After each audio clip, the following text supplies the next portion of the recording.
നമസ്കാരം. സമസ്ത ഭാരതത്തെയും നവോത്ഥാനത്തിന്റെ നവയുഗത്തിലേക്ക് ആനയിച്ചത് ഭക്തിപ്രസ്ഥാനമാണ്.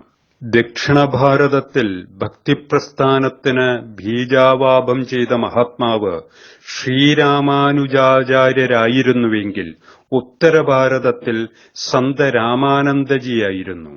ആ മഹാത്മാവിന്റെ ജനനം പ്രയാഗയിലായിരുന്നു. പ്രയാഗിൽ സന്ത് രാമാനന്ദജിയുടെ ശിഷ്യരിൽ ഏറ്റവും പ്രശസ്തനായിരുന്നു കബീർദാസ്. അന്യൂനമായ വ്യക്തിത്വത്തിനുടമയായിരുന്നു അദ്ദേഹം.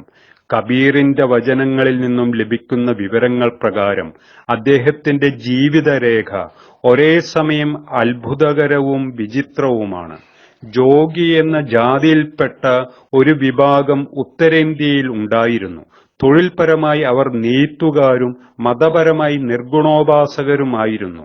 സന്ത് ഗോരഖ്നാഥിന്റെയും ഭർത്തഹരിയുടെയും നാമത്തിൽ ഭിക്ഷാടനം നടത്തി ജീവിച്ചിരുന്ന ഇവരെ ജാതി സമൂഹം അസ്പൃശ്യരെന്ന് കരുതി സമൂഹത്തിൽ നിന്നും അകറ്റി നിർത്തിയിരുന്നു. ഇസ്ലാമിന്റെ വരവോടുകൂടി ഇവർ ഓരോരുത്തരായി ആ മതത്തിലേക്ക് പരിവർത്തനം ചെയ്യപ്പെട്ടു. ഇങ്ങനെ പരിവർത്തനം ചെയ്യപ്പെട്ടവരുടെ കുടുംബത്തിലാണ് കബീർ ജനിച്ചത്. കോറി എന്ന അധസ്ഥിത ജാതിയിൽ നിന്നും ജൂലാഹ എന്ന മുസ്ലിം മതവിഭാഗത്തിലേക്ക് മതം മാറ്റം ചെയ്യപ്പെട്ട ഒരു കുടുംബമാണ് കബീറിനെ പോറ്റി വളർത്തിയത്. കബീർദാസ് താനൊരു കോറിയാണെന്ന് സ്വന്തം കവിതകളിലൂടെ പരിചയപ്പെടുത്തുന്നതും ഇതുകൊണ്ടു തന്നെ. ഹരി കോ നാവ് അഭയ് വദ് ദാദ കഹേ കബീര കോറി. കബീർ സാഹിത്യം പുറം 18. ആദ്യകാലങ്ങളിൽ എല്ലാവരും കബീറിനെ നിർഗുരനെന്ന്, അതായത് ഗുരുവില്ലാത്തവനെന്ന് പറഞ്ഞ് പരിഹസിക്കുമായിരുന്നു. വിഷാദ നിമഗ്നനായ കബീർ ഗുരുവിനെ തേടി അലഞ്ഞു. നിരാശയായിരുന്നു ആദ്യകാലങ്ങളിലെ അനുഭവം. സത്യസാക്ഷാത്കാരത്തിനായി ഒരാൾ വ്യതിതഹൃദയനായിത്തീരുമ്പോൾ അയാളുടെ മുന്നിൽ എല്ലാ വാതിലുകളും എന്നേക്കുമായി കൊട്ടിയടക്കപ്പെടുകയില്ല. കാശിയിൽ വസിച്ചിരുന്ന സന്ത് രാമാനന്ദജിയെ ദർശിക്കാൻ കബീർ പലതവണ ശ്രമിച്ചുവെങ്കിലും അദ്ദേഹത്തിന്റെ അനുയായികളെന്ന് അവകാശപ്പെട്ടവർ അതിന് അനുവദിച്ചില്ല. എല്ലാ ദിവസവും പുലർച്ചെ ഗംഗാതീരത്തെ പഞ്ചഗംഗാഘാട്ടിൽ സ്നാനത്തിനായി സന്ത് രാമാനന്ദജി വരുന്നുണ്ടെന്നറിഞ്ഞ കബീർ ഘാട്ടിന്റെ പടിയിൽ കിടന്ന് കാത്തിരിക്കുമായിരുന്നു. ഒരു ദിവസം പുലർച്ചെ ഗംഗയിലേക്കുള്ള പടവുകൾ ഒന്നൊന്നായി ഇറങ്ങിക്കൊണ്ടിരുന്ന രാമാനന്ദജി താനൊരു മനുഷ്യനെ അറിയാതെയാണെങ്കിലും ചവിട്ടിപ്പോയല്ലോ എന്നോർത്ത് ഹരേ റാം എന്നുച്ചത്തിൽ വിളിച്ചു. ആ മഹാത്മാവിൽ നിന്നും പ്രവഹിച്ച രാമനാമം മന്ത്രദീക്ഷയായി കരുതി കബീർ ഗുരുവിനെ സർവാത്മനാ സ്വീകരിച്ചു.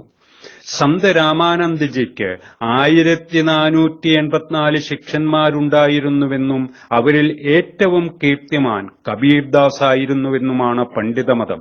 കബീർദാസ് ഒരിക്കൽ പോലും മഷിയും കടലാസും ഉപയോഗിച്ചിട്ടില്ല. അദ്ദേഹത്തിന്റെ ശിഷ്യന്മാരാണ് തങ്ങളുടെ ഗുരുവിന്റെ വചനങ്ങൾക്ക് ലിഖിത രൂപം നൽകി പ്രചരിപ്പിച്ചത്. കബീറിന്റെ വചനങ്ങൾ ദോഹ അഥവാ സാഖി എന്നറിയപ്പെടുന്നു. ആത്മപ്രബോധകമായ സാക്ഷ്യങ്ങളായിരുന്നു കബീർദാസിന്റെ കവിതകൾ. ഈശ്വരനും താനും മടങ്ങുന്ന രണ്ടല്ലാത്ത പരമാവസ്ഥയെ കവിതാരൂപേണ അനാവരണം ചെയ്യുകയായിരുന്നു സന്ത് കബീർദാസ്. ആത്മീയ പന്ഥാവിലെ ഏകാന്ത പതികനായിരുന്നു അദ്ദേഹം. നാദയോഗ സമ്പ്രദായത്തിന് സ്വാധീനമുള്ള ഒരു വംശത്തിലാണ് കബീർദാസ് വളർന്നത്. കബീർദാസ് ഈ സമ്പ്രദായത്തിലെ ഉത്തമ സാധകനായിരുന്നുവെന്നത് വിവാദത്തിന് അതീതമായൊരു വസ്തുതയാണ്. നിർഗുണനും നിരാകാരനുമായ രാമന്റെ ഭക്തനായിരുന്നു കബീർ. ശരീരത്തെ ആത്മാവെന്ന് കരുതുന്നവർ സ്വയം അധപ്പതിക്കുന്നുവെന്നായിരുന്നു കബീറിന്റെ ആദർശം. ഭക്തിയാണ് ജ്ഞാനത്തിലേക്കുള്ള സനാതനവും സുഗമവുമായ മാർഗം. ഭക്തി സാധനയിൽ ലയിച്ചു ചേർന്ന ഒരു വീരസാധകനായിരുന്നു കബീർ. അഖണ്ഡമായ ഭക്തിയിൽ അധിഷ്ഠിതമായ വിശ്വാസം, ആ ആത്മവിശ്വാസം കബീറിനെ ധീരനാക്കി. ധീരന്മാർക്കുള്ളതാണ് ഭക്തി എന്നായിരുന്നു കബീർ ഉദ്ഘോഷിച്ചത്. മുസ്ലിമിന്റെ വീട്ടിൽ വളർന്ന കബീർ ഇസ്ലാമായില്ല. സന്യാസിമാരുടെ കൂടെയാണ് കഴിഞ്ഞിരുന്നതെങ്കിലും അദ്ദേഹം സന്യാസിയുമായില്ല.